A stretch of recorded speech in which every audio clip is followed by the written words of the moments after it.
যারা বাবা হারিয়েছেন আমার মতো, তারা জানেন যে তাদের মাথার উপর থেকে কত বড় বট গাছ চলে গেছে। পড়ালেখা জানেন না আপনার আব্বা, হয়তো তিনি হয়তো গতানুগতিক শিক্ষায় শিক্ষিতও না, তিনি হয়তো অনেক ডান বামও বুঝেন না, আপনার হয়তো তেমন কোনো উপকারেও আসে না। আপনি এই যুগের ছেলে মেয়ে, আপনার অনেক বুদ্ধিশুদ্ধি, অনেক স্মার্টনেস আছে, ওই বেচারার হয়তো এগুলো কিছুই নেই।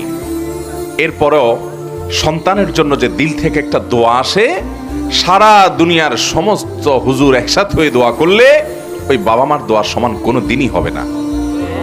কিচ্ছু পড়ালেখা জানার দরকার নাই, মায়ের প্যাচ দিয়া দোয়া করতে জানে সেটাও নাই, সেটারও দরকার নাই।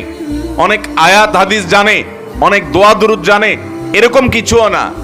শুধুমাত্র ফেলফেল করে চেয়ে থাকে আর আল্লাহর কাছে সন্তানের কল্যাণ কামনা করে, বাস এটুকুর দাম শত শত হাজার কোটি টাকার অ্যাসেটের চাইতে বেশি।